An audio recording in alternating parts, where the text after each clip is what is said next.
Las voces de los expertos ya se encuentran con nosotros. Estamos listos para platicar aquí en confianza. Iniciamos.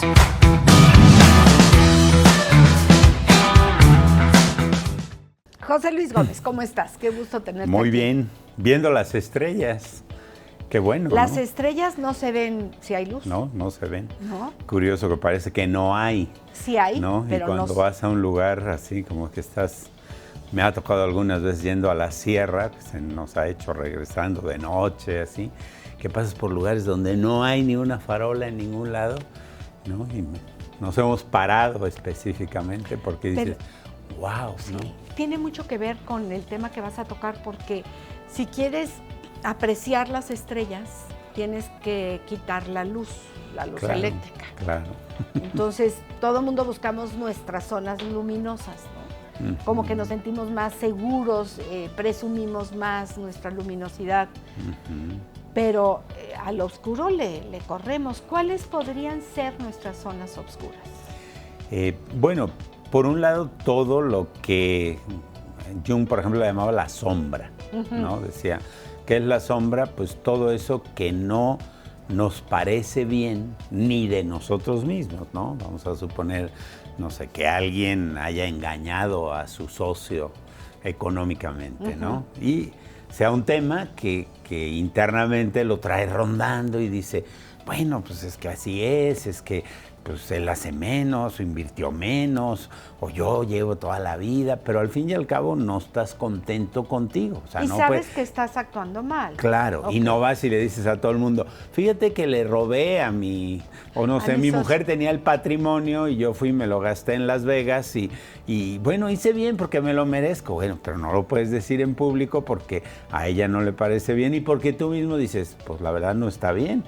Mejor se lo hubiera pedido o lo hubiera avisado. O sea, nosotros sabemos cuando actuamos mal. ¿Para qué nos hacemos, no? Bueno, sabemos, pero también hay una cosa, que el autoengaño es una facultad que tenemos como humanos. O sea, tú te cuentas el mismo cuento 30 veces y ya a la 31 pues ya es verdad para ti. Hay quien a la tercera se la cree. Sí. Entonces, creo que las zonas oscuras, y por eso habitar nuestra zona oscura, vamos a poner este concepto de habitar, y ahorita te explico por qué, ¿no?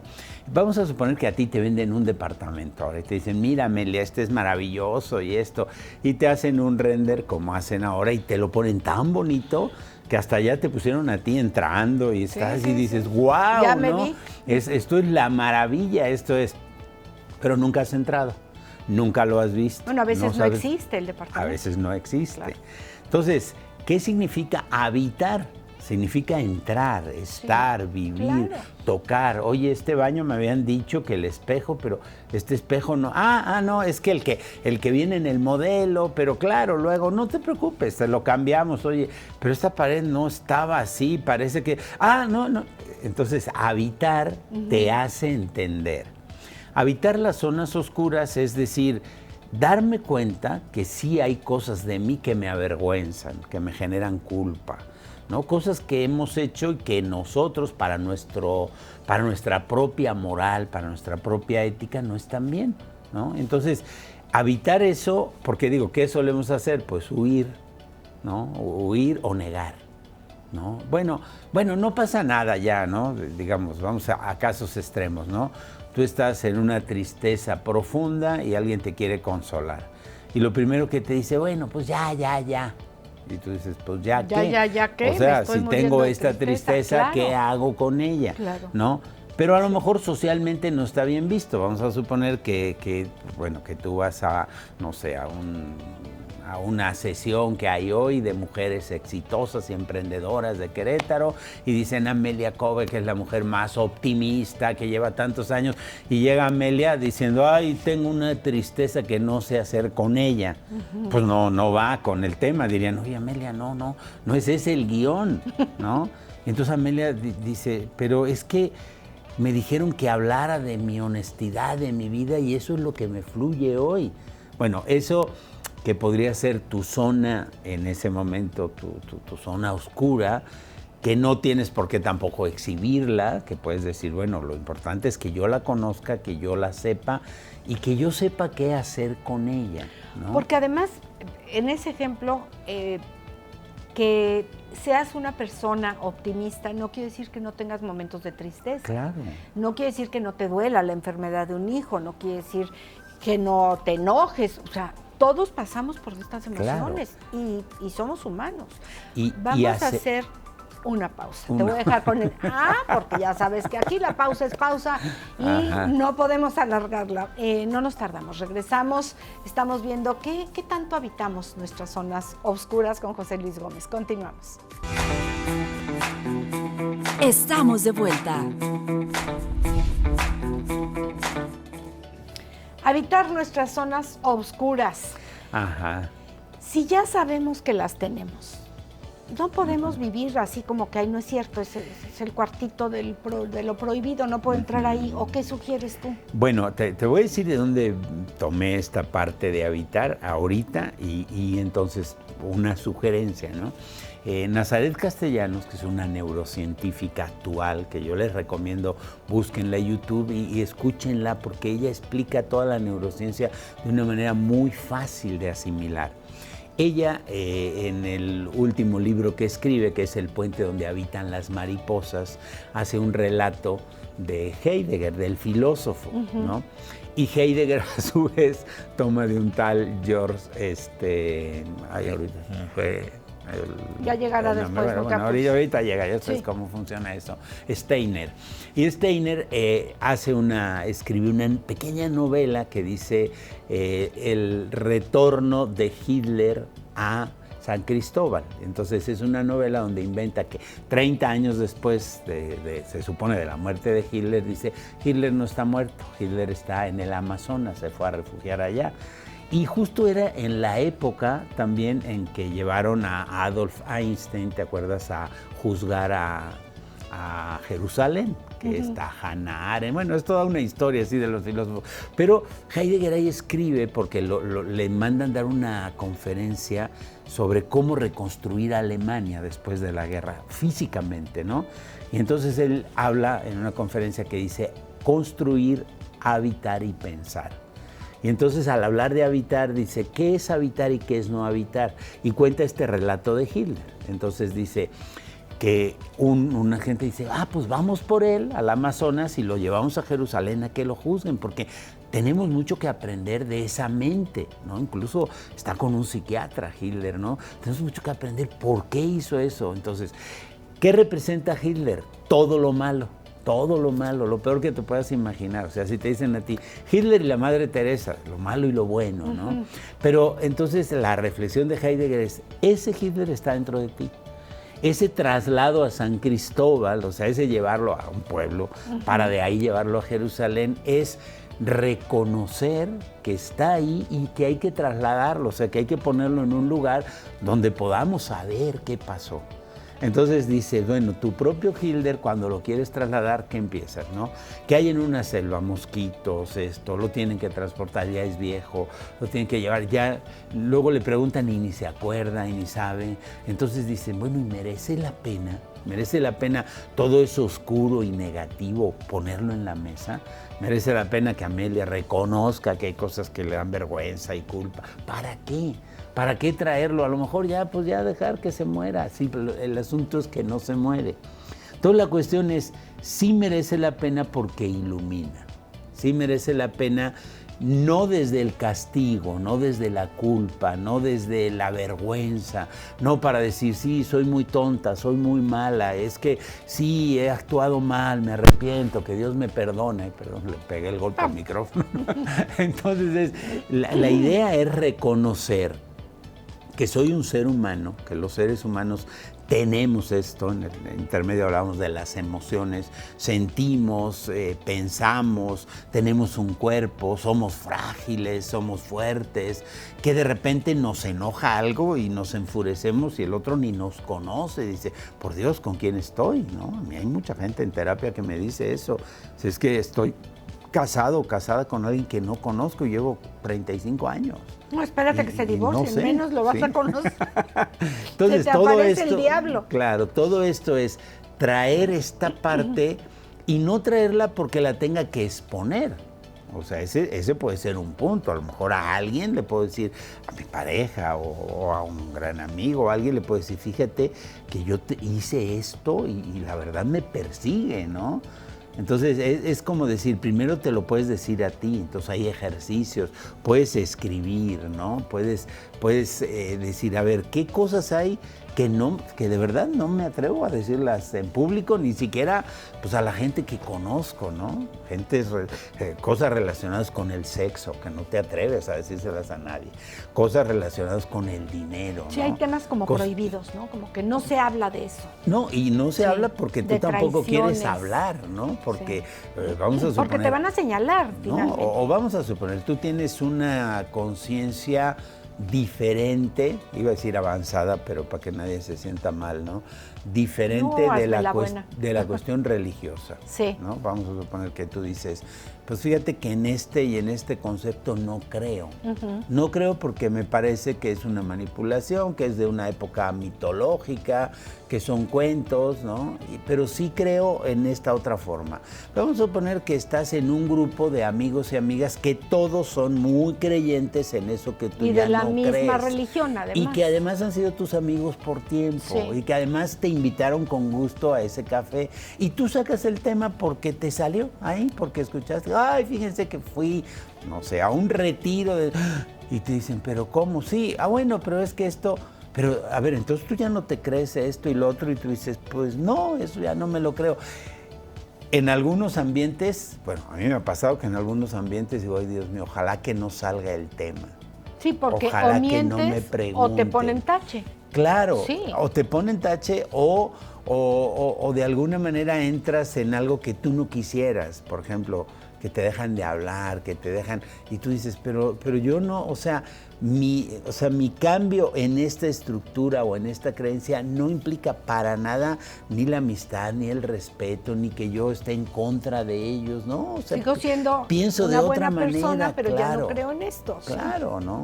O sea, como, no sé, alguien, por ejemplo, se divorcia y dice, pero bueno, nosotros somos las mismas personas, ¿no? O sea, ¿por qué ahora ya si invitas a uno no puedes invitar al otro? ¿Por qué? Entonces hay cosas que son a lo mejor de sentido común que dicen, bueno, es incómodo porque ellos no quieren estar, Claro. para que los presionas, pero por otro lado decir, bueno, pero tú los puedes invitar y ellos que decidan si quieren ir a la incomodidad o no.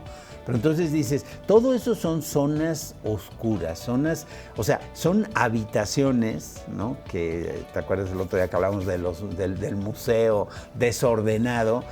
Que son salas de nuestro museo que no queremos abrir porque son o dolorosas o incómodas o que nos causan este tipo de, a lo mejor, de conflictos, de relaciones, etcétera, y que nos damos cuenta que los secretos generalmente causan pues, cosas que no nos gustan, llámale tumores, llámale dolores, llámale tensiones en el cuerpo, en fin, se transforman en síntomas que no son agradables, ¿no? Entonces, yo creo que sí es muy bueno habitar estas zonas, o sea, abrir la puerta, entrar, decir, sí, esta parte a mí me cuesta aceptarla, pero sí es mía, ¿no? Pero es diferente entrar, ver todo lo que hay en esa oscuridad y salirte. Porque hay quien se puede quedar adentro del cuartito oscuro, ¿no? Y ahí me gusta diferente. una frase de un maestro Yalix, que un jesuita, ¿no? Que decía, al oscuro hay que entrarle con una mirada amorosa y breve. Me gustó, claro. Amorosa y breve. O sea, Sí. ¿qué significa amorosa? Amorosa significa, cuando yo amo a alguien, ¿qué quiero? Su bien. O sea, si yo amo a un hijo, yo quiero que se desarrolle, no digo, ay, te amo tanto que quiero que estés aquí conmigo y que no te vayas, ¿no? No. Es un egoísta, es un amor Si amo egoísta. a un alumno, por ejemplo, pues quiero que me Que supere. crezca y que sea no mejor digo, que yo. ay, no, que no vaya a Que ser eso más pasa que mucho yo. con los jefes, ¿no? Claro, no. Por ejemplo, no si soy sepan un más buen que yo, líder, claro. yo quiero que todo mi personal se desarrolle y crezca, Claro, ¿no? por supuesto. Y en ese crecer de ellos puede ser que yo me vea más chiquito, pero yo como sé quién soy, no me importa cómo me vean, ¿no? Porque yo digo, yo sé que soy igual de grande. O sea, eso a veces lo refiero muchas veces cuando alguien me dice, no, me bajaron la autoestima. ¿Cómo te la bajaron? No, después de tantos años que llevo con mi jefe, un día me dijo, ay, siempre has sido un pobre idiota. Y ya, y le digo, ¿y eres más idiota que ayer, que no te lo había dicho?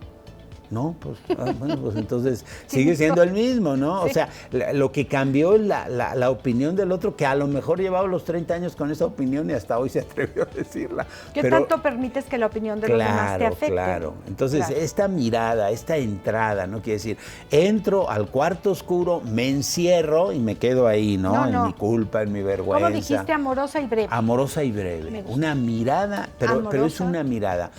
Cuando no me atrevo a mirar en mi interior, con esa mirada, o en habitar esto, lo que hago es buscar afuera la respuesta. Y entonces afuera, ¿dónde está? Pues en las redes, en el chisme. En las drogas, en las el alcohol. drogas, exactamente.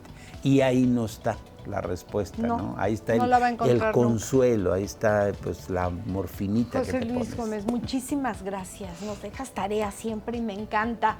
Que te busquen, Sí, que sí. se inscriban los que todavía están Que se iniciando el inscriban, de curso. hecho, que pueden preguntar por el diplomado. Estamos, todo esto que vemos aquí, como les digo, aquí vemos el, ¿cómo se llama eso? El tutorial. Ajá, aquí es en el tutorial diplomado y allá es... lo practicamos, hacemos, ya se ve, es un tutorial de cómo hacer una mesa como esta y allí la hacemos, Ahí la ¿no? hacen. Y vamos a empezar también, por si alguien está interesado, bueno, va a empezar Ileana, mi esposa, una sesión semanal de musicoterapia contemplativa. Esto es una maravilla, a mí es algo que me encanta. Sí, no. Es una musicoterapia que te lleva a la meditación, o una meditación con musicoterapia, música muy selecta. Va a ser los miércoles a las 10:30 de la mañana. Por si alguien está interesado, igual que me hable y yo ya le digo todos los datos, ¿no? 442-156-1037. Muchísimas gracias. Muchas gracias. Gracias José a ti. Luis. Ya hizo el testamento, todavía está a tiempo, así es que Eric Espinosa ya está con nosotros.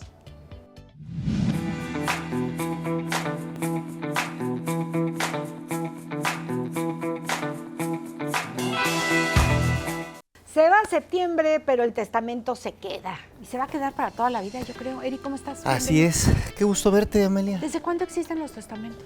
Ay, candado. Te la dejo de tarea, no te preocupes. Esa sí fue una muy buena pregunta, pero nuestro Código Civil de 1800 y pelos ya lo traía previsto. O sea, sí es una figura súper antigua. Porque antes se heredaba, pero sin la figura del testamento. Así ¿no? es. Lo que sí te puedo decir es que llevamos 22 años con esto de septiembre, mes del testamento.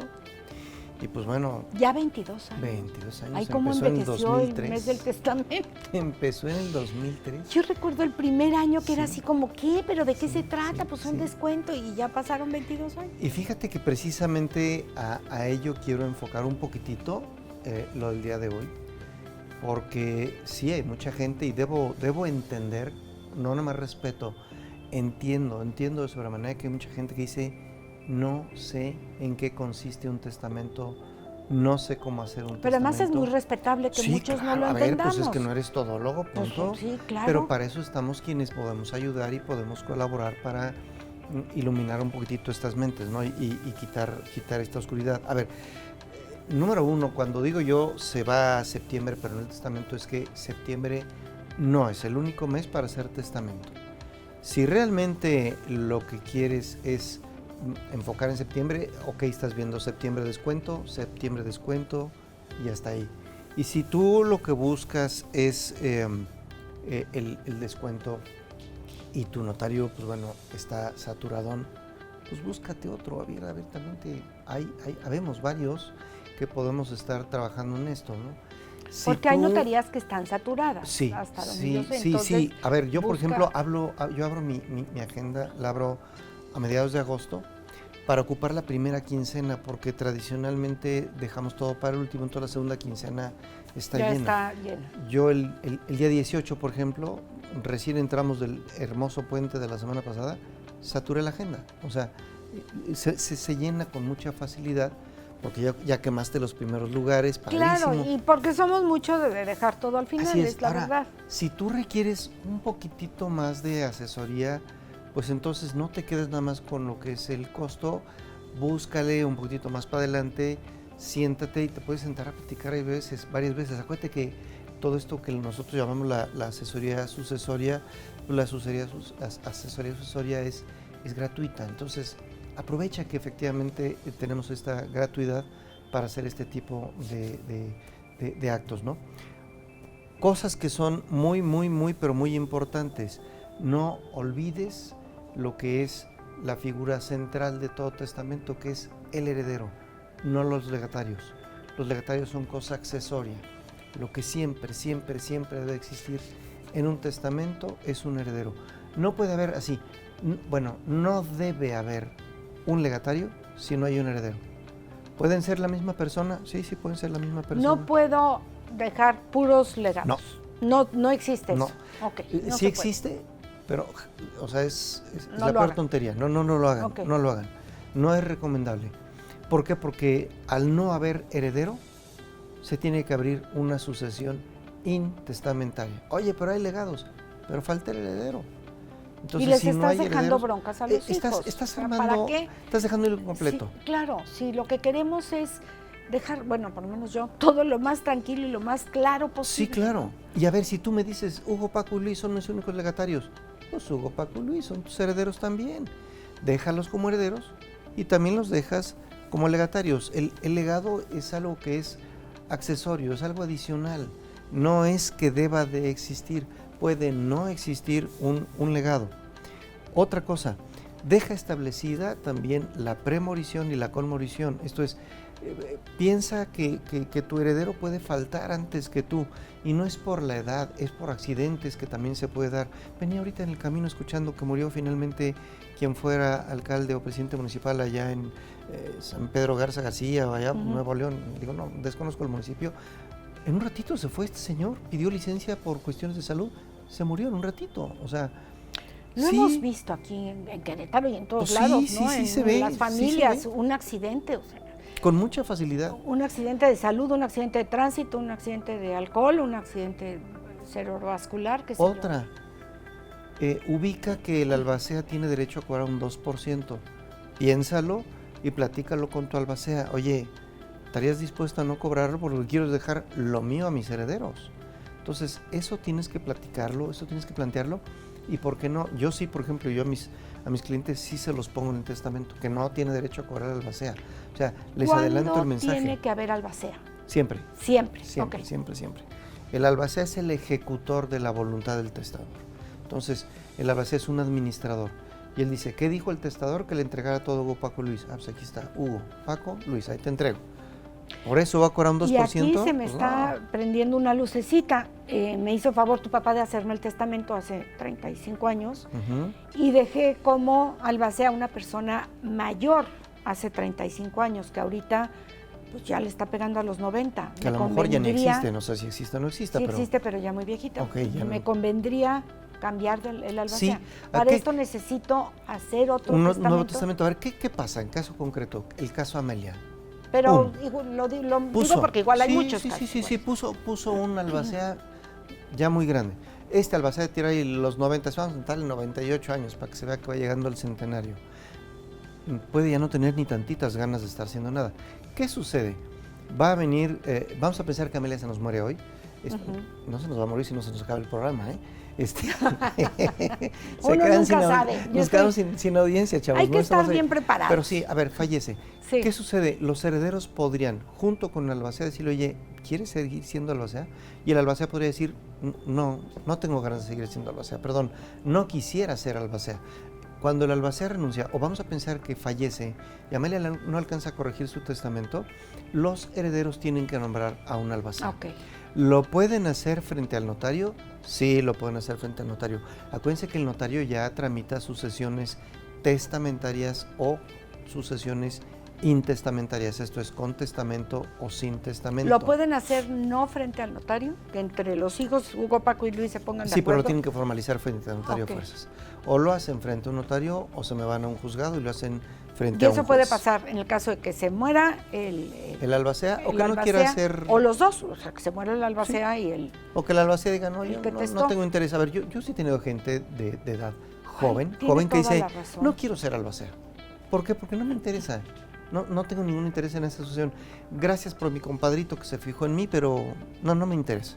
Ya, punto. Otra figura que también hay que tomar en cuenta, piensen en la figura del tutor, quienes tienen menores de edad. La figura del tutor como quien decide por los menores, no quien los custodia. Son cosas diferentes. Ay, ¿a quién dejo como tutor de mis hijos? No, es que fulanito es un borrachín, fulanita es bien gritona, es bien fodonga. A ver, no es custodia. No te van a cuidar a tus hijos. No, por ahí no va. ¿Qué hace el La tutor? custodia. El tutor es...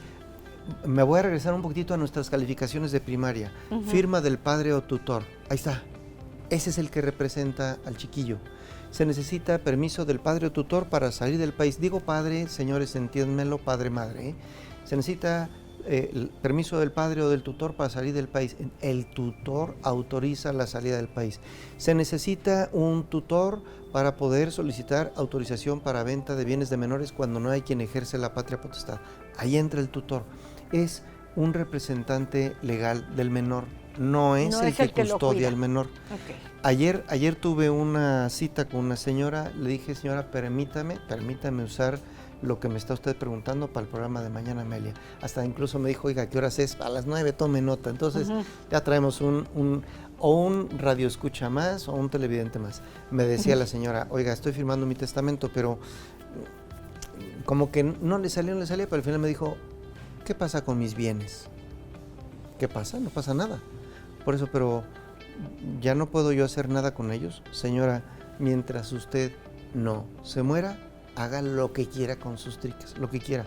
Los bienes son de usted y esa es una creencia que lo traemos. La gente dice, chíspatelas, ya no puedo vender esta casa porque ya se la dejé a Hugo. Ya no puedo vender este terreno porque ya se lo dejé a Paco o a Luis. No, claro que puedes disponer. Esa es una.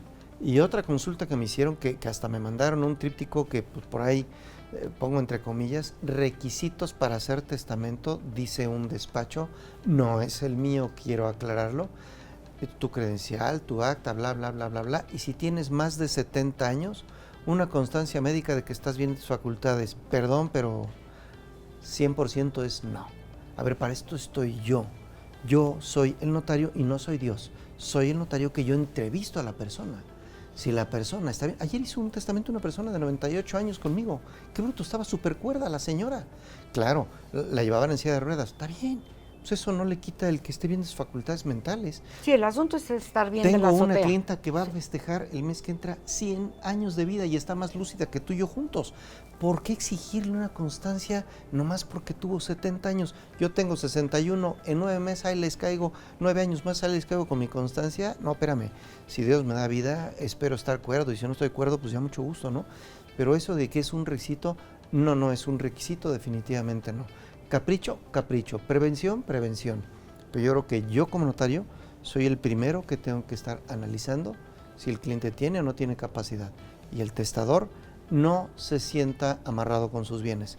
Puede disponer de sus bienes hasta antes de que expire definitivamente. O sea, puedes venderlos hasta estando en el lecho de muerte. Oye, para pagar mis curaciones, que se venda la casa, claro. se venda la casa. Se Así vende. es que pórtense bien. Sí, claro, sí, claro. Tenemos llamadas. ¿En Venga, qué sí. consisten los fideicomisos? Que sí es mejor que un testamento. Híjole, va a sonar como a pique con mis fiduciarios. A ver, respeto mucho la figura del fideicomiso, pero no siempre funciona en la figura en lugar de un testamento. No siempre. Hay condiciones y hay casos. Y un fideicomiso te lo podría recomendar, a lo mejor es una forma muy bonita para poder designar un patrimonio y destinarlo a un fin que es lícito y que está previsto claramente en ley. Entonces, tú en un fideicomiso destinas un patrimonio y dices, quiero que este patrimonio se destine para esto. Ya, pero un patrimonio interesante, si tú me dices, tengo una casa, 2 terrenos, No. No, no lo hagas, te va a salir más caro. Seamos honestos, no, por ahí no va. Ok. Hola, buenos días. ¿Cada cuándo tiene que dar informes de la administración el tutor? Y si no lo hace, ¿a qué sería acreedor? No, no es acreedor a nada realmente. No, el tutor puede incluso no estar dando cuentas. A ver, yo debo actuar como buen padre de familia. No es un administrador, vamos. Y al administrador, pues rinde cuentas si se las pido, si no se las pido, pues no. Al tutor, oye, dime qué hiciste, si se lo pido, si no se lo pido, pues mucho gusto. Pero así que tenga por ley obligaciones, no, definitivamente no. No sintamos que es una prisión. Y una cosa más que también quiero dejar también claro, trata de ordenar el patrimonio, de enlistar tu patrimonio, no en el testamento. Y otra cosa que es muy importante es evita dejar mensajes no gratos en un testamento. Ay, sí, qué mal gusto. Hay gente que le da por dejar mensajes no muy bonitos en un testamento. ¿Y los pones? ¿Los tienes que Mira, poner? yo trato de evitarlos hasta decir basta. No me ha tocado ¿Cómo una qué? persona... Dame ideas, no es cierto. Sí hay uno que además está inscrito en registro público, lo vi, y es una señora que despotrica de su marido de una forma por demás... ¿Qué cosa? Sí, muy desagradable, muy Debió haber ido desagradable. a terapia. Habla muy mal de él. Entonces, habla mal hay de cosas ella, que no. además. Sí. 212-1100. Así es. El número telefónico. Y en redes sociales, Notarías 10 y 48, ahí estamos a sus órdenes. 125-30-58. Y el martes se acaba esto. Se acaba esto ya, a la de ya. Muchísimas gracias. Un placer. Y nosotros vamos a hacer una pausa, no nos tardamos nada, regresamos, estamos aquí en Confianza.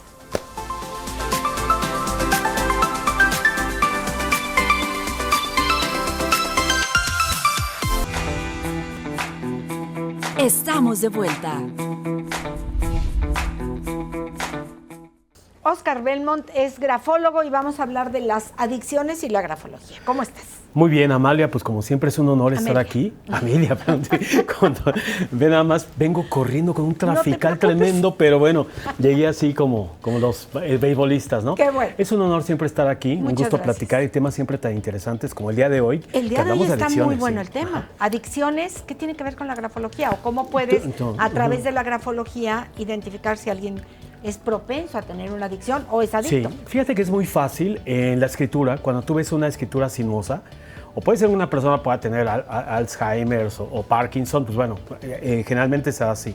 O una persona que está tomando medicamentos muy fuertes también, pero las personas que están teniendo alguna sustancia también se ve. ¿Cómo se ve? En una letra como sinuosa, como temblorosa. Ahí nos podemos dar cuenta, pero sobre todo nos vamos a dar cuenta en el número 4. El número 4, que hay que hacerlo bien. El número 4 hay que hacerlo incluso para la grafoterapia, sí, para sanar desde el inconsciente, así como el número 4 de los 4 fantásticos, ¿sí?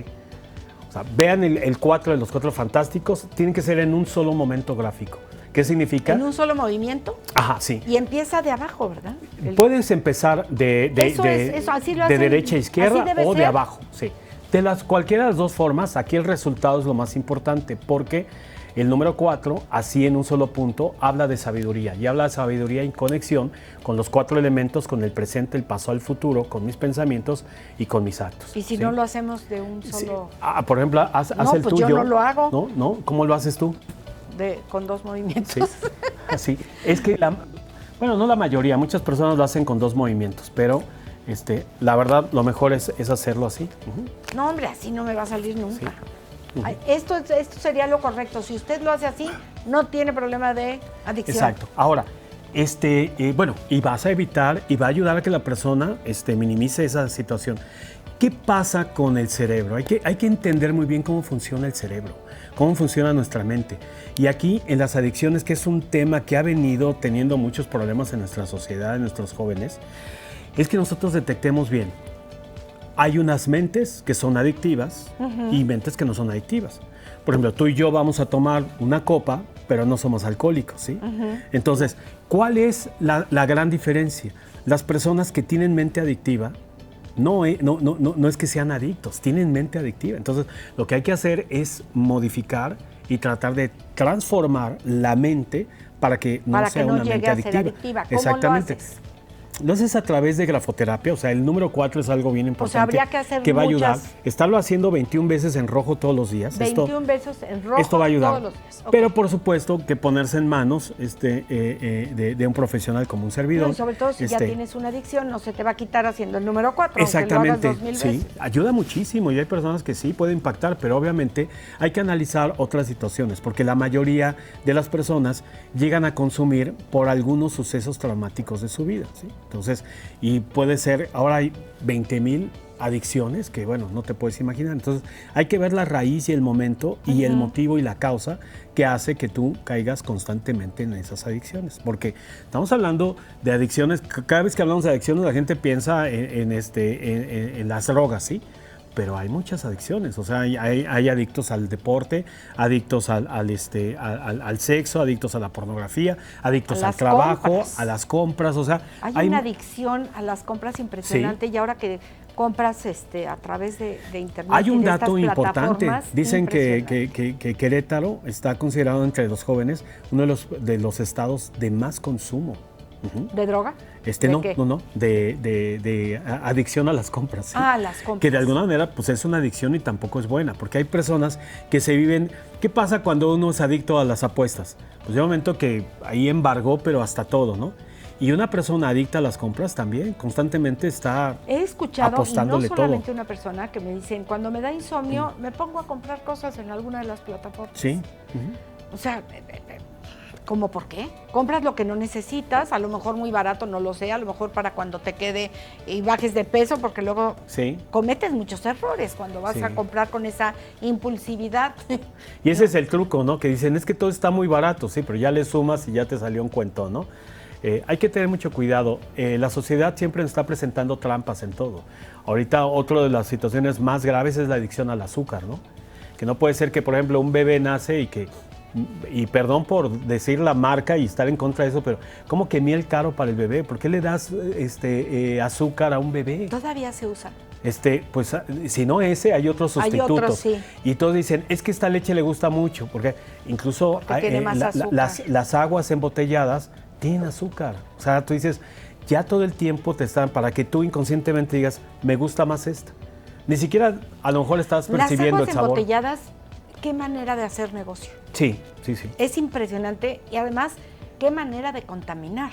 Sí. Hay personas que todo el día van a una tiendita y una botella de agua y otra y otra. Imagínate una empresa de 2,000 personas que nada más la mitad consuma una botella de algo. Al día. Estás hablando de 1,000 pets. O sea, es una contaminación al día, impresionante. De al día, una empresa. Sí. ¿Cuántas hay? Y en el mundo, o sea, en muchas empresas ya, empresas de clase mundial, ahora lo que se ha hecho es tener filtros y que la persona tomen agua con agua filtrada, ¿sí? Es muchísimo más barato. Aparte, mucho más sano. ¿sí? Aún en las casas. Sí. Si tú pones un filtro que dices, ay, ves que me va a costar, sí, pero ¿cuánto te cuestan los garrafones simplemente? Sí, yo tengo un filtro en su casa, pago 270 pesos al mes y me van a cambiar cada 6 meses los filtros. Eso es un sistema de 3 filtros, es muy bueno.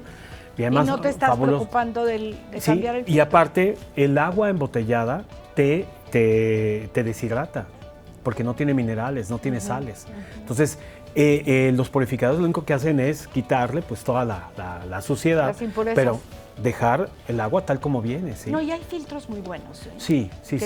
Te ahorran muchísimo dinero. Digo, tú vas a Europa y sigues tomando agua de la bueno, pero el calle. agua de Europa no está tan contaminada en un hotel que la puedes tomar en todos lados. O en la calle. También ahí puedes tomar, Hay tomadores, claro. Pero también en muchos países, a excepción de México, la gente sigue tomando agua de la llave. Tendremos que analizar a qué somos adictos. Ajá, sí. Porque efectivamente pensamos en una adicción y te imaginas droga, alcohol, pero la verdad es que cada vez tenemos más adicciones. Exacto. Porque es un negocio finalmente. Exactamente, y la adicción ¿qué hace? Pues genera ansiedad. La gente no va de compras, no va al restaurante, no va al cine, no va al bar con las amigas, entonces está generando ansiedad. Y luego una adicción te lleva a consumir un producto o consumir una sustancia y te lleva a otras adicciones. Por eso es muy importante uno solo decir, ¿sabes qué? Espérame, ya compré mucho, ya fin de semana ya no más. Oye, aunque me vendas ahorita de 3 pesos, ya no compro, ya mi tarifa hoy de comprar, porque tú eres la que solita tienes que tener una mente de control. Porque ese es el problema. Yo he escuchado a una persona que había estado 12 años sin tomar y luego dijo, me tomé una cerveza y la pude controlar muy bien. Sí, claro. Al día siguiente, 2 cervezas. Vean, la estoy controlando. Pues a la semana ya perdió el control. Efectivamente, ¿por qué? Porque su mente adictiva fue más débil que su mente consciente. Entonces, cuando tú tienes una mente que dices, a ver, espérame, oye, vamos a desayunar ahorita, Amelia, nos comimos 3 conchas. Y dices, no, ya 4, ya no, espérame, ¿no? Bueno, yo creo que ni 2, ¿no? Una, ¿no? Sí. O la compartimos. Sí, exactamente, 1 y media. Como Sí, que es la medida perfecta. Sí. Para no sentirte mal, además. Exacto. Pero dices, ya sabes que 2 no, ni 3. Dices, no, y ni siquiera es por el azúcar, es porque de plano no puedo contaminar así mi cuerpo de algo que sé que no debo comer en exceso, ¿sí? Pero para todo este tema de las adicciones, siento que tenemos que tener la mente consciente, la conciencia muy despierta. Claro. O sea, ser consciente de cuántas cucharadas o cuántas conchas me estoy comiendo. Ser consciente de cuántas cubas me estoy tomando. Sí, ahora tristemente Hazlo todo esto consciente. nace en la familia. Y nace en la familia porque la mayoría de las personas es un conflicto con papá o con mamá. Normalmente, conflicto de alcohol y de cigarro, por ejemplo, de esos, es conflicto con mamá. Ya cuando es cocaína, otro tipo de sustancias más fuertes, es conflicto con papá. Entonces llega un momento en que, por ejemplo, ¿cómo sano yo a un adicto? Pues primero tiene que sanar la relación con papá. Y sanar la relación con papá no es que vaya y se abrace y se bese con papá, es que él sea consciente de que ese papá realmente no le quiso hacer daño o se lo hizo. Porque a lo mejor ese papá ya ni existe, ¿no? Exactamente, o que tú como adulto, ¿no? Ayer le platicaba a alguien, oye, sí, tu papá es muy duro, etcétera, etcétera. Le digo, me gustaría que vieras una película de tu papá cuando era niño. Y cuando veas la película de tu papá cuando era niño vas a decir, híjole, no, pues la verdad es que, pues mis respetos para mi papá. Tiene su historia. Porque mi papá vivió esta historia y a mí me dio otra vida, ¿sí? Muy diferente. Entonces, a veces se nos olvida que nuestros padres también fueron niños y que también traen huella de abandono, huella de rechazo, huella de vergüenza, que son muy fuertes. Porque ni siquiera conocemos la historia de nuestros padres. Exactamente, porque tú dices, pues sí, estudié, tu abuelita eso, me castigaron 2, 3 cosas, pero esa es la situación en donde nosotros tenemos que conectar y hablar más con nuestros abuelos y con nuestros padres, porque conocer tu legado y conocer tu historia, de ahí nacemos nosotros. Es muy importante conocer todo. ¿En qué escuela estuvo tu mamá? ¿Qué fue lo que pasó? ¿Quién eran sus maestros? Y ya, o sea, hay veces que te detienes y dicen, ¿por qué nos paramos aquí nuestros hijos? Porque les quería enseñar. Yo aquí estudié y miren, en ese salón de arriba y ahí yo me descalabré. O sea, todo eso de alguna manera te permite tener una identidad, porque nuestro pasado nos conforma de una identidad para que nosotros podamos tener más fuerza de nuestro ser y más fuerza de lo que verdaderamente somos, ¿sí? Óscar Belmont, si alguien quiere tener más información sobre grafología, que te llamen. Es el 442-274-3699, yo les contesto directamente. Y no se olviden que el 11 de octubre iniciamos el diplomado de grafología, un diplomado maravilloso que les cambia la vida. Vean los testimonios, todo es impresionante cómo las personas les cambia su vida amorosa, su forma de filosofía, su felicidad, todo su combo, la parte financiera, absolutamente es una transformación muy profunda de lo que es nuestra vida a través de un plan grafológico de desarrollo personal y de superación humana. Muchísimas gracias. Ahí los espero. Claro, muchas gracias. Sí, muchas gracias. Nosotros vamos con Raúl Conde a ver qué nos dice el espacio, las estrellas, los planetas. Vamos con él.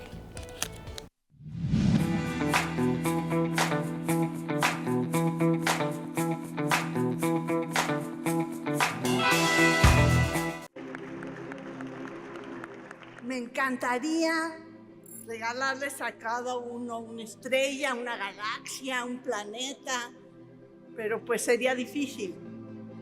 Pero decidí en lugar de eso regalarles lluvias de estrellas.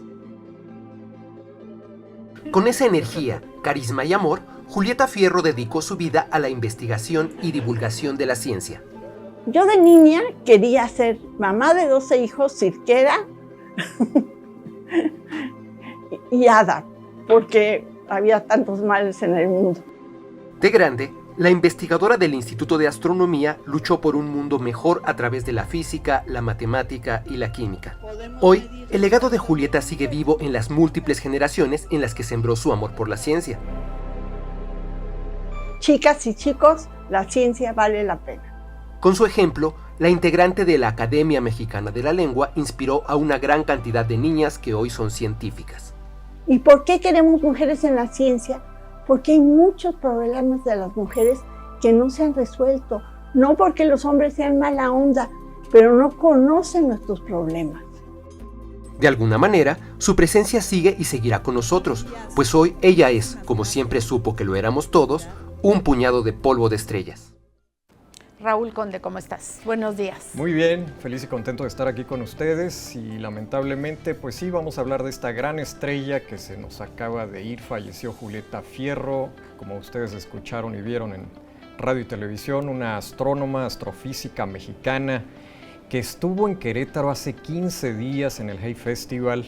Tuvimos la oportunidad de ir a verla en su conferencia y pues lamentablemente falleció, sí, el viernes pasado. Se apagó una gran estrella, o más bien se encendió la leyenda de una gran estrella mexicana. Que trabajó en la ciencia toda su vida. Así es, sí.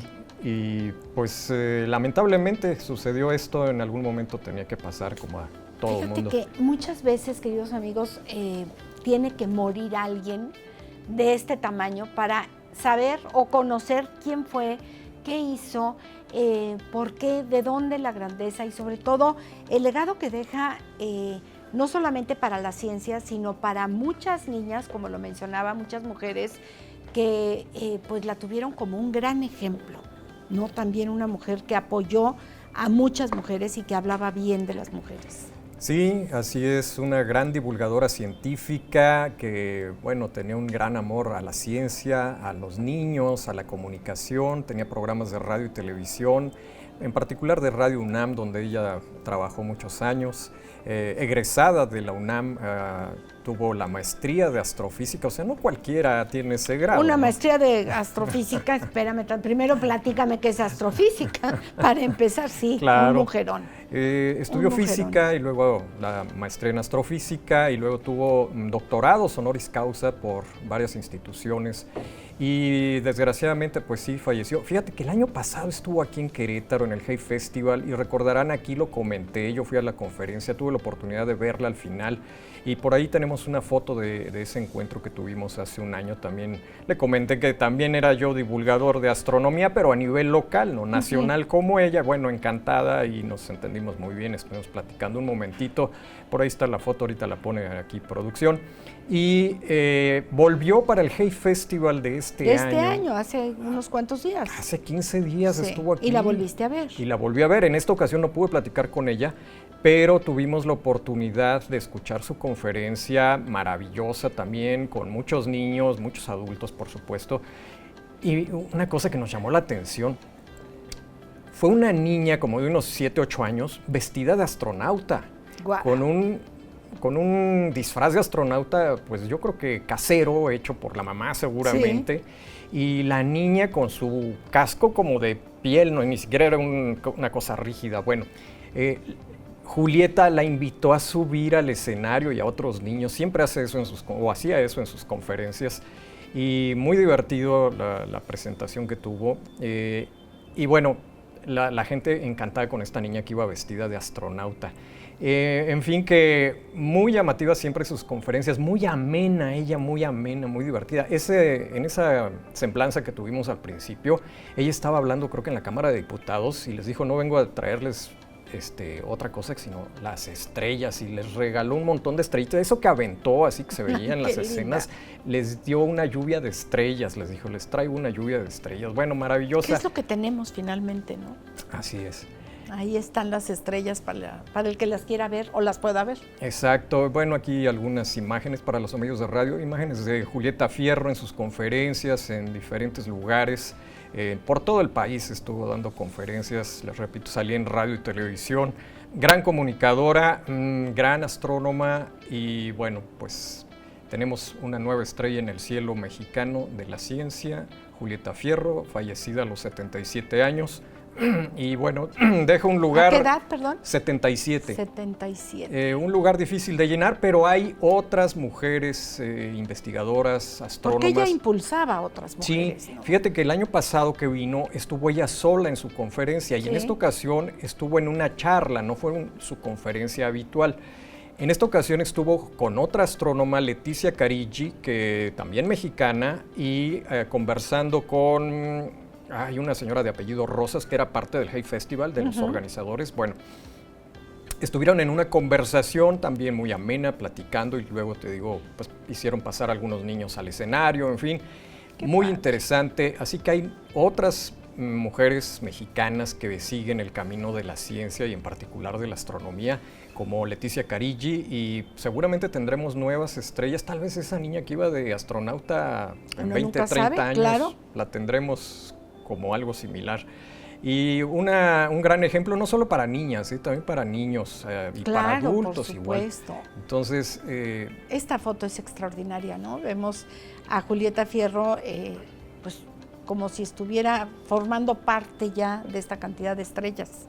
Exactamente, sí, está viendo al cielo, se ve oscuro al fondo y unas lucecitas, y ella con los brazos sobre una mesa y reposando su cabeza sobre sus manos, viendo al cielo. Bueno, con una expresión, es una gran imagen, pero aparte una expresión de entre sorpresa y admiración y amor a todo lo que es la astronomía, que tendríamos que tener más respeto, ¿no? Y más conocimiento, que sí nos falta un poco, Raúl. Pues yo creo que a todos nos pasa que estamos tan metidos en la vida cotidiana, en la rutina, etcétera, que ya a veces en las noches lo que uno quiere es descansar y dormir. Claro. Y no hay tiempo para estar viendo las estrellas, pero un ratito que de vez en cuando las vean. Tampoco pero yo diario. Me refiero no solo a verlas, sino a meterte a estudiar un poco más de astronomía. Sí. O sea, no es un tema que muchos estemos inmiscuidos en el tema de la astronomía. Pues la mayoría de la gente no prefiere ver las estrellas de la televisión. El canal. Sí, no dije que canal, no, cada quien elige el suyo. Claro, claro. Que bueno, pues sí, a las estrellas podemos verlas todas las noches, pero rara vez las vemos todas las noches. O como decía José Luis Campos hace rato, que viniendo de la sierra a veces se para en donde no hay luz. Que es donde puedes apreciar las estrellas. Y las puedes apreciar mucho mejor, exactamente. En la sierra hay lugares, efectivamente. Yo también hice eso alguna vez, fíjate, yendo a la sierra de regreso. Hay lugares en las curvas, y está muy angosta la carretera, hay partes donde no se puede uno orillar, pero encuentras algún lugarcito por ahí y se ven increíbles las estrellas. Y la Vía Láctea, cosa que no se ve normalmente desde la ciudad, porque todo el resplandor nos quita esa visibilidad. Mientras menos luz artificial tenemos, bueno, pues más podemos disfrutar de las estrellas. Exactamente. Y es una maravilla. Pues los invitamos a que de vez en cuando, si salen al campo, si tienen oportunidad de Oye, acampar. ¿va a haber algún fenómeno próximamente? Ahorita estamos como apagadores. Pues más bien hubo antier, ya los habíamos avisado, era el eclipse de sol en Nueva Zelanda. Pero aquí no se vio, no, aquí nos quedaba un poco lejos, nos dijiste. Y además era mediodía, hora de Querétaro, y bueno, eso se ve de noche. Sí. Entonces, bueno, era medianoche allá en Nueva Zelanda y la Antártida. Los pingüinos nos reportan que se vio muy bien el eclipse. Eso fue antier. Y ayer fue el equinoccio, que creo que tenían dudas acerca del equinoccio, ¿no? Fíjate que sí, estábamos, Cristian Castillo y tu servidor, y yo decía que el equinoccio de primavera se ve en el hemisferio norte y el de otoño en el hemisferio sur. Corrígenos, por favor. Es que precisamente como es diferente en cada hemisferio, cada quien le llama como según lo que cada quien le pone el nombre. Es que, mira, a ver, el equinoccio, hay dos equinoccios, uno en marzo y otro en septiembre. Sí. Le llamamos equinoccio de primavera porque estamos en el hemisferio norte. Que es como el más famoso, ¿no? Sí, pero para nosotros. Pero para Sudamérica o Sudáfrica, toda esa zona, Australia, es el equinoccio de otoño. Porque están en otoño. Porque para ellos empieza el otoño, para nosotros empieza la primavera. Y luego al revés, ahorita en septiembre, el equinoccio de septiembre para nosotros es el de otoño, y para los que viven en el hemisferio sur es el de primavera. Entonces, ciertamente ayer, Cristian, te debo una disculpa pública, ayer entró en México el equinoccio de otoño. Exacto. Ok, sí. Para no hacerse bolas, los astrónomos lo que hacen, que dicen el equinoccio de marzo o el equinoccio de septiembre. De septiembre. Para que no haya confusión. Oye, el equinoccio de otoño o de primavera, ¿dónde? ¿En el hemisferio norte o en el hemisferio sur? Entonces, para no hacerse bolas, mejor dicen el equinoccio de marzo y el equinoccio de septiembre. Y bueno, luego explicamos con más detalle cómo son los equinoccios y solsticios. Sí, con manzanita. Con manzanitas vamos a traer un globo terráqueo y le damos Ándale, vueltas le así damos para entender por qué el hemisferio norte está en una época, en una temporada del año, y por qué el hemisferio sur en la otra. Que es interesantísimo eso. Sí. Sí, se ve en primaria, pero la mayoría se le olvida. Pero o no entramos a la clase, ¿qué te digo? Nos dormimos. ¿Qué Bueno, entraste a la clase de comunicación y mira, sacaste 10. Bueno, cada quien sus gustos. Muchísimas gracias y que te escriban porque pues ahí estás activo en tu Sí, en un correo, electrónico. Electrónico, sí, es astronomiayastronáutica@gmail, con mucho gusto ahí con todas sus preguntas. Muchísimas gracias, Raúl Conde. Hasta la próxima. Nosotros hacemos una pausa, pero no se vayan, todavía hay más. Estamos aquí en Confianza. Estamos de vuelta. María Cristina Punaro está con nosotros, me da muchísimo gusto. Ella es terapeuta de lenguaje y aprendizaje. ¿Cómo estás, María Cristina? Un Bien, gustazo. Amela, gracias por la invitación. Hoy vamos a hablar del cuento. Ya les decía al inicio del programa que a mí me parece que se crea una conexión maravillosa e indestructible cuando los papás, los abuelos, le leen un cuento al niño. ¿Qué pasa en la cabeza de un pequeñito cuando le lees un cuento? Bueno, mira, el cuento es, como bien dices, una maravilla. Todas mis terapias se basan en el cuento. Depende del paciente, depende de la necesidad. Pero bueno, empezamos con cuentos como los de rutinas, que son aquellos cuentos en los que los niños están familiarizados, o sea, la rutina del baño, la rutina de la comida, entonces, bien. Luego vienen los predecibles, que viene, por ejemplo, el cuento del lobo feroz, ¿no? Y el lobo sopló y sopló, y la siguiente, ¿qué crees que va a pasar? Pues sopló y sopló. Sí. ¿Y qué va a pasar? Sopló y sopló. Entonces el niño está ya prediciendo, ya sé lo que va a pasar. Después son los de pretender, ¿no? Jugar a la casita, al doctor, a la comidita, estas cosas. Ya luego vienen los cuentos que son con un pequeño problema, pero tienen mucha información, los dibujos, y entonces los niños van viendo que ya se va haciendo más complicada la situación. Luego vienen problemas ya más serios, con más problemas, menos información visual, y luego ya vienen los cuentos que ya son completamente fuera de lo familiar. Cuando un papá... Perdón, ¿esto depende de la edad del niño o del problema del niño? De las dos cosas, depende de cada cosa, ¿no? Por ejemplo, con el cuento, como el lenguaje es un todo, lo vemos como un todo, sí. No estoy toda la sesión diciéndole pa, pa, pa, pe, pe, pe. En cambio, si estoy todo el cuento, Pepe Zarigüeya quiere comer pastel y todo el tiempo le estoy recalcando, sí, explotando el fonema, entonces su cerebro va captando, cada vez que digamos eso, y entonces en casa tendrían que estar haciendo eso. Dile a papá que vamos a pedir pizza. Los papás se cansan, pero entonces el cerebro captando, cada vez que es ese, tengo que explotarlo. Y al rato, cada vez que es la S, tengo que alargarlo. Cada vez que es la claro, dependiendo cuál es el fonema que no puede decir el niño. Y con el cuento, además, me da la estructura narrativa que necesitamos. Sí. O sea, me está dando la presentación de problema, de los personajes, de un problema, un plan para resolver el problema y ver si el plan funcionó para conseguir la solución. Entonces, bueno, los cuentos son una maravilla. Esto nos ayuda muchísimo al lenguaje, al aprendizaje. Gracias al cuento puedes ver matemáticas, puedes ver problemas sociales. Por ejemplo, ahorita hay cuentos muy lindos también. También hay que ver qué tipo de cuentos. Sí, claro. Porque luego decimos, pues es un cuento y realmente no tiene lo que necesitamos para que nuestro niño pueda avanzar. Obviamente, entre más vemos al papá leer, el niño le da antojo de leer, ¿no?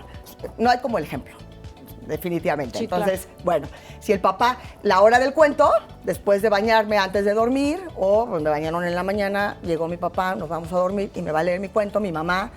Pero independientemente, yo veo que mis papás están leyendo todo el tiempo, pues obviamente el niño va a querer leer.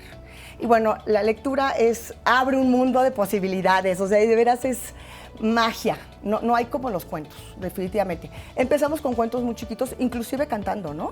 No sé, el de Witchy Witchy Araña, ese es un cuentito, pero lo estamos cantando, se lo estamos contando al niño. Entonces podemos aprovechar este tipo de cuentos no solamente a la hora de dormir, por ejemplo, sino en un trayecto largo en coche, ¿no? Qué bueno, esas canciones son todo un aprendizaje, dependiendo de la canción también. Exacto. Porque ahí te encargo. No, yo te cuento, mi papá es médico militar y luego nos cantamos unas canciones que no, qué onda, ya que las piensas dices, ¡ay, qué onda con mi papá, ¿no? Pero bueno, eran canciones que además ahorita las cantamos y las atesoras, sí, claro, con un amor supuesto. que es, ay, y te acuerdas con mis hermanas, ¿no? Es precioso. Que ya luego dices, no, bueno, la letra no era la mejor, no pero se las voy a dar a mis hijos. No, No ya se las canto después, pero son cosas muy bonitas. Entonces, si van a hacer un viaje, no solamente, bueno, ahorita desgraciadamente ya tenemos mucho tráfico, en el tráfico puedes irlo platicando. Todo eso es estimulación del lenguaje y aprendizaje. Parece que no, pero si yo voy en el tráfico calladita, vengo oyendo mi música o algo y mi hijo atrás y no tengo ninguna interacción, el niño no hay ninguna estimulación. Pero además es la oportunidad maravillosa de conocer qué hizo en la escuela, cómo le va y cómo se siente el niño. Claro. Y hay veces que, por ejemplo, son trayectos más grandes, como ir a algún estado de la República, y entonces vamos cantando este tipo de canciones, o contándoles un cuento, o los típicos juegos de yo empiezo, tú le sigues, tú continúas. Ese es buenísimo, me encanta. Y todos esos son cuentos que la imaginación vuela, entonces... Pero además los vuelve muy creativos, claro, ¿no? Claro. Ahí va el niño que está en el bosque y el otro dice que se perdió. Exacto. Y el otro que lo encontraron, ¿no? Claro. Van haciendo una mezcla y la creatividad pues va volando. Y después de eso se acuerda, porque la memoria también tiene un factor importante en eso. Entonces te fijas, la creatividad, la imaginación, la memoria a corto plazo, la memoria a largo plazo, porque entonces después vamos de regreso, ¿se acuerdan cómo iba el cuento que vimos cuando veníamos? Sí, ahora vamos a continuar. Entonces, espérate, a ver qué dijo mi papá, en qué nos quedamos, cómo estuvo. Entonces, todo eso ayuda a toda la parte cognitiva de los niños. ¿Sabes qué me encanta, María Cristina? Que nos des opciones, porque, bueno, hemos hablado hasta el cansancio, no pantallas hasta cierta edad, por favor. Bueno, ok, no pantallas, pero que sí. Exacto. Porque si todo es no, entonces el niño va a decir, ok, ya me quitaste el iPad o lo que sea, ahora dime con qué me entretengo. Mira, yo me acuerdo mucho cuando yo era niña y no había nada de esto. Por supuesto. Y entonces me acuerdo mucho que mis papás somos 6 hijas. Entonces imagínate llevarnos a un restaurante. 6 mujeres. ¡Qué maravilla! Imagínate llevarnos a un restaurante, ¿no? Entonces era de, pues ahí te llevamos el librito para colorear, el de las laberintos, serpientes y escaleras. Luego sopa de letras. Exacto, claro, todas estas cosas. Y luego, ahorita, bueno, mis hijos ya están grandes, pero cuando eran chicos, mis hijos siempre se sentaban, con todo y que tenían estos aparatos ya, era su libro. Ellos estaban leyendo libros, obviamente, de niños, ¿no? Y entonces, pues, había un señor que de hecho nos paró en el restaurante, quiero felicitarlos, esto que estoy viendo ya no se ve. Y yo, ay, sí, qué bonito, ¿no? Sí, qué bonito. Yo soy la mamá. Yo soy la mamá y esto es lo que me gusta. Y esto es lo que estamos ocasionando, ¿por qué? Porque los niños nos ven leer, ¿no? Y que luego lo comentamos, ¿no? O, este libro no es para niños, esto lo comento después, ¿no? O, oigan, quiero que lean este libro. Mi hijo de secundaria, mamá, tienes que leer este libro. Entonces era... ¡Qué maravilla! Intercambio. Sí, claro. Entonces, pero es el ejemplo. Definitivamente. Definitivamente es el ejemplo. Sí. No hay de otra. ¿Qué sí, qué no? ¿En qué me puedo fijar? ¿En qué me tengo que fijar? Me tendría que fijar para ver con qué libro empiezo con mis hijos, no sé, de 5 años, si ya se nos pasó la edad y no empezamos desde bebés, porque de bebés hay unos libros maravillosos. Exacto. De estos de plástico que pueden morder. Sí, de texturas. De texturas, claro. Mira, de 5 años yo ya diría que podrían, los que son predecibles. Que ellos, por ejemplo, el del lobo feroz y el de los 3 cochinitos, ¿no? 3 cochinitos querían construir para que ellos hagan terminaciones. Sus casas. ¿Okay? Entonces ya salió la K, para que digan bien las casas, ¿no? Y el lobo sopló y sopló. Y entonces los niños normalmente hacen esto. Cuando normalmente tienen que soplar por la nariz. Y entonces ayudarlos con ese cuento a... Y entonces tienen que tomar aire por la nariz y sacarlo por la boca, ¿no?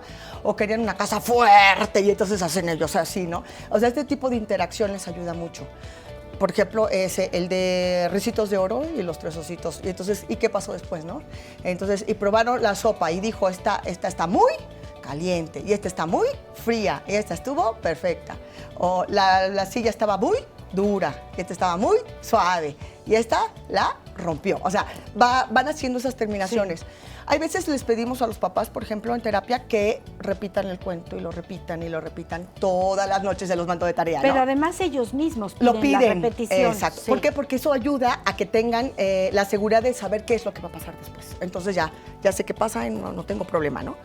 Y entonces luego los papás, es que es lo mismo, Cristi. Sí, pero primero les ayuda a la parte cognitiva a saber qué es lo que va a pasar, a predecir, sí, a inferir, pero también les ayuda a hacer esas terminaciones. Y el día de mañana, el día que menos lo que pensemos, el niño ya con el dibujo nos puede contar el cuento, sin tener que leerlo, ¿no? ¿Cuándo es necesario llevar al niño a una terapia de lenguaje? Mira, cuando un niño a los 2 años no dice aproximadamente 50 palabras, que es lo que esperamos. 50 palabras a los 2 años. Ajá. Okay. Entonces ya tenemos un ligero retraso del lenguaje.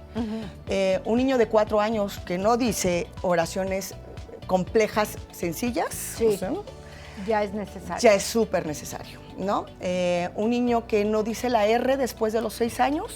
¿Es la difícil? ¿Cuál es la R? R es la última que decimos. Hay niños que la dicen antes, no quiere decir que no la podamos decir, sí, pero se ha visto en estudios muy serios que los mexicanos lo decimos entre los 5 y los 6 años. Yo tengo un sobrino que su mamá rusa y entonces el niño me decía gracias a los 3 años. Sí, claro. ¿Cuántos años tienes? 3, ¿no? O sea, el niño, ¿no?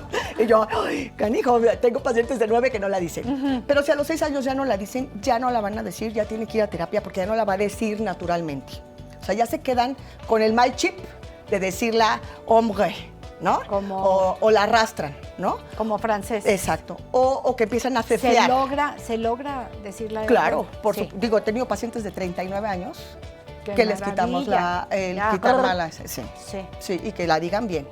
Entonces, bueno. ¿La siseada por qué es? ¿El sacar la lengua por qué? Mira, es porque no sabemos dónde es el punto de articulación del fonema, ¿sí? Entonces, es lo mismo decir sapo que sapo, ¿no? Pero yo lo oigo bien. ¿Cuál es el problema? El problema es que después, cuando queremos otros fonemas, pues está mal el punto de articulación y entonces cuesta más trabajo. El caso es que con la F, igual van a terapia y si son constantes, se les quita muy rápido. Al principio, los niños, la mayoría de los niños cecean, sobre todo si tienen un familiar que cecea, ¿no? Que luego no nos damos cuenta porque pues lo vemos normal y ya de repente dices, ay, a ver quién cecea en mi casa. ¿Se hereda? No se hereda, pero lo estás aprendiendo todos los días. Lo estás oyendo diario, exacto, sobre todo si es el papá o la mamá. Exacto, claro, o la abuelita que lo cuida, sí, ¿no? Entonces, por supuesto que el niño va a aprender a cecear, ¿no? Hasta que y ya si le dices tiene un español en casa con mucha más razón. Exacto, con mucha más razón. Sí. Pero bueno, ya se le enseña cuál es el punto de articulación, trabajamos y se le quita sin ningún problema. Me encantó esto de a cualquier edad. Sí, sí, a cualquier Porque edad. a veces pensamos que pues no, ya el niño de 12, 13 años ya no está en edad, le va a dar pena ir a una sesión. A mí me ha llegado una señora, me llegó hace mucho tiempo que su hija se llama Regina. Y entonces ella le decía Regina. Pero ¿por qué le puso Regina? A ver, le hubiera puesto María, más fácil. María tampoco. Fue a terapia, las dos. Sí. Y las dos dijeron Regina, perfecto. ¿Y la niña decía Regina? La niña decía Regina. Sí, ¿cómo te llamas? Regina. No, se complicó gratis la señora. Exacto. Espero que no nos esté viendo, pero sí se complicó. Personas que quieran ponerse en contacto contigo, mamás, papás que tengan niños con problemas de lenguaje, miren, no es solamente que el niño hable bien o no, es el bullying que les van a hacer los canijos escuincles de alrededor, que, ay, dice la... ¿no? Sobre todo porque, mira, los niños son crueles por naturaleza. Así son. No es porque, ay, ese niño es buleador todo el tiempo. No, son crueles por naturaleza. Sí. Pero qué necesidad tenemos de dejar a nuestro hijo. Exacto. Entonces mejor ayudarlos. A algunos se les quita lo cruel y a otros no se nos quita. Exactamente. Entonces, mejor. ¿En dónde te encontramos? Estoy en Facebook, es Therapis MX con Y. Therapis MX. Y la página es www.therapis.com. Y bueno, está toda la información. Con Y. Con Y, sí, sin H y con Y, porque hay una con H que no soy yo. No eres tú. No soy yo. Ahí está. Exacto. Cristi Ponaro. Exacto. Muchísimas gracias, Cristi. Te agradecemos muchísimo. Estamos de vuelta.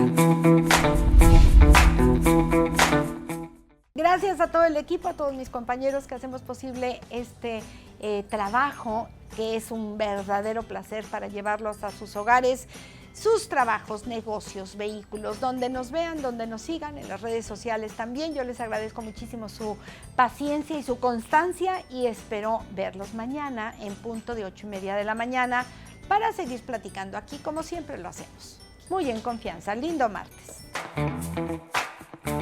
Gracias por tu sintonía. Te esperamos muy pronto para seguir platicando aquí en Confianza. Hasta pronto.